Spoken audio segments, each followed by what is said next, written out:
the choice, or on the food to get better diet. So we're giving people choice from this, but rather than forcing them to just have to have goats. It's up to them. now they've got a choice, and many of them are taking that choice. Okay. So I guess in a way you've talked about the implications of not implementing this social. Would you like to emphasize that if we don't continue with this? Yeah, well, look, I mean, basically we get back to the sort of human rights and dignity of people. Older people in Uganda, because of widespread poverty, have been marginalized. Many are being excluded within their communities. Many are losing dignity in the last years.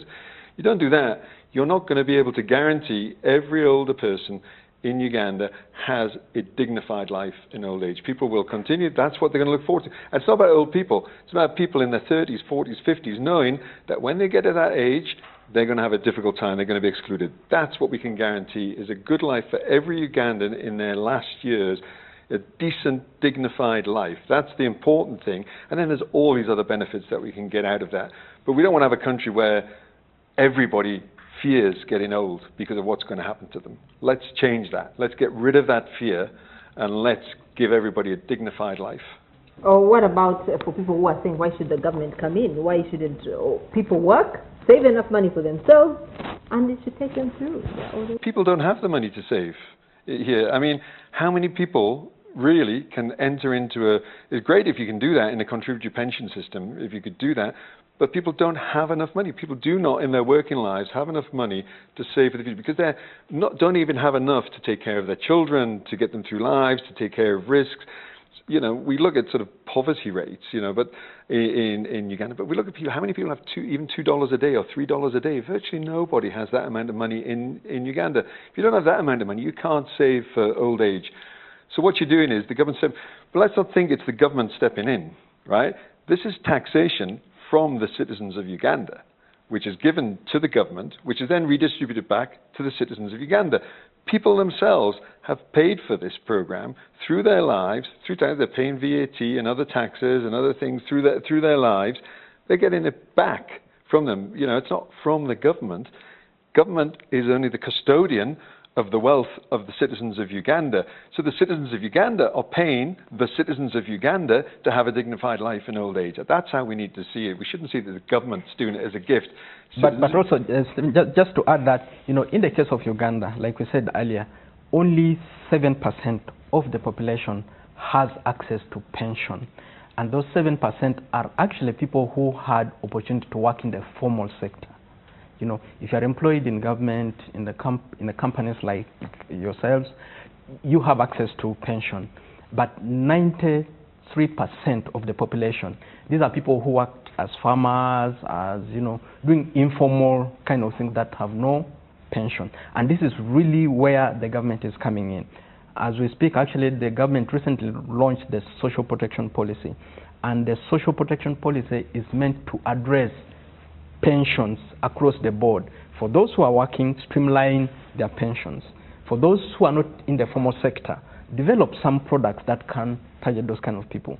For those who are already aged and not able to work, we provide them with the senior citizens grant. So it's a whole solution for the entire population. So when I pay tax, I should be happy that I'm paying tax. It's going and it will somehow come back to me at 65. Yeah, hopefully you have a great life for the rest of your life. But if anybody who, even if they're well off in their 30s, any tragedy could strike. Yes.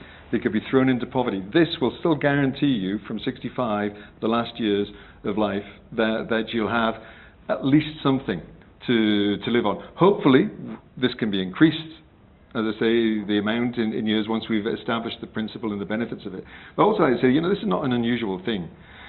My own government, in the United Kingdom, they've just last year agreed to redesign its whole pension system to basically take on the type of program that's being implemented in Uganda. This type of design of pension is done in New Zealand, it's done in Canada, it's done in the Netherlands. This is a solution that many developed countries are using, and many developing countries. This is just a normal thing to do. So let's not think of it as something very, very strange and that, it's a normal thing to do. It's strange in sub-Saharan Africa, apart from Southern Africa, but it's normal in many other parts of the world. Okay, thank you very much, gentlemen. And we have been speaking to Dr. Stephen Kidd, I beg your pardon, a senior social protection specialist, and Simon Omoding, communications manager from the Ministry of Gender under the expanding social protection program.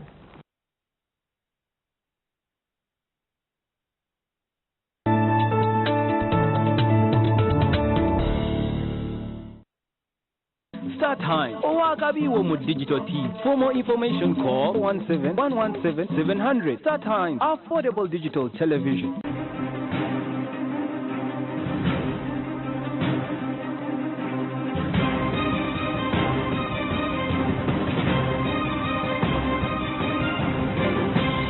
You're watching Morning at NTV. NTV is giving you an opportunity to get discovered. Be the next big screen star. Are you an actor or an actress or have dreams to become one? Well, here is the biggest chance to fulfill that dream. Take a picture of yourself and tell us what makes you stand out. Then, #discover me on any of our social media pages. We are watching and we want to discover you.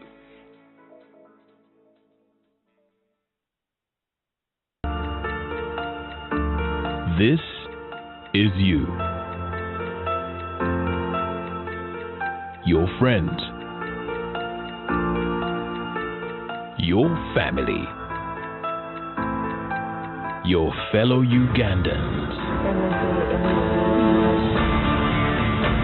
All are rising. Because when people get information that is incisive, in-depth, and analytical, people take action.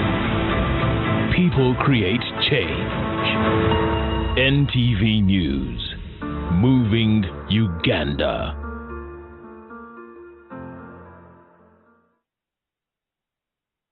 Are you a poultry farmer or you intend to get into poultry farming and are in search of skills and techniques of making profits from your poultry venture? Daily Monitor brings you the 4th Seeds of Gold Farm Clinic with focus on poultry on 7th May 2016 at Makerere Agriculture Research Institute, Kabanyoro Gayaza, at a fee of 70,000 shillings only, payable at Daily Monitor headquarters on 8th Street, Namuwongo. For exhibition or more information, please call Emmeline on 0774 853 187.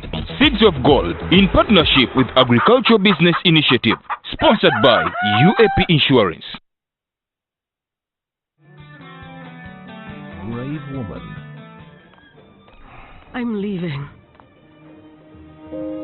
I spoke with Buke. I'm staying in the village until I figure out what I am going to do.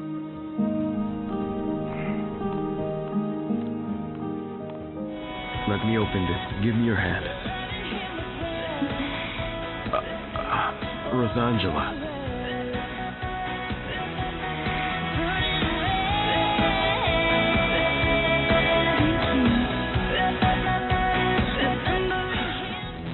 Thank you. Oh no, thank you. You're welcome. Take care.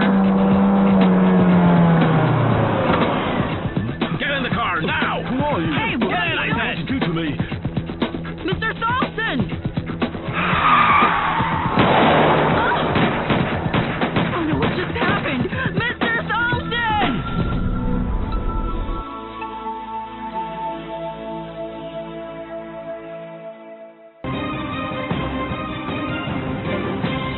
You're watching Morning at NTV with Simon Kasiate, Mebo Kebirunji, and Brian Molondo.